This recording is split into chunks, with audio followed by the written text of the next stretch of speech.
நான் ஜாயின் பண்ணி இதோட வந்து 4th month கம்ப்ளீட் ஆகிருக்கு ஜூலையோட. ஆனால் நான் ஜாயின் பண்ணிவிட்டு நான் ஒரு ஐடி ஃபீல்டில் ஒர்க் பண்ணியிருக்கேன். கிட்டத்தட்ட நான் ஒரு 17 இயராக வந்து ஐடி ஃபீல்டில் ஒர்க் பண்ணிகிட்ருக்கேன். இப்போ வந்து நான் 4 month இதில் உள்ளே வரப்பே நான் ரிசைன் பண்ணிட்டேன், ஜாப்பையே ரிசைன் பண்ணிட்டேன்.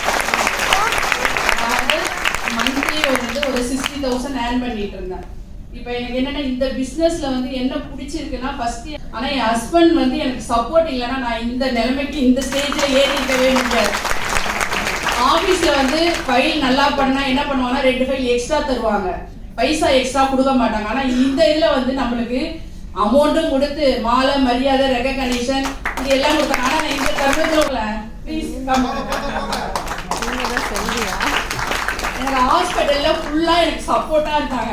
ஆப்ரேஷன் தேட்டரில் அவரை கூட்டிகிட்டு போகிறப்ப பசங்களை ஸ்கூலுக்கு அனுப்பிச்சிட்டு நான் இங்கேருந்து 8:20 போகிறேன். அதுக்குள்ளே என் ஹஸ்பண்ட் ஆப்ரேஷன் தேட்டர் எனக்கு ஃபுல் சப்போர்ட்டாக இருந்தது.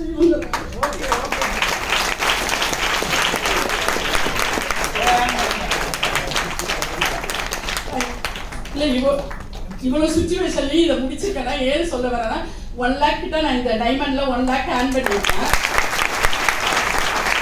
அது இல்லாமல் இது என்னன்னா இதை ஒரு கஸ்டமர் என்னன்னா எஃபர்ட் போட்டால் கண்டிப்பாக பலன் இருக்குங்க.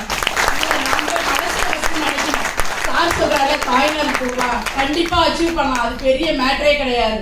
தாய்லாந்து டூர் கண்டிப்பாக என் ஹஸ்பண்ட் என்ன சொன்னா, தாய்லாந்து நீ போகாத அச்சீவ் பண்ணு, ஃபர்ஸ்ட் ஆளாக அச்சீவ் பண்ணேன், அதுக்கு மேலே டிக்கெட் வேற யார்ட்டா நான் கொடுத்துட்றேங்கிறார். ஆனால் நீ போ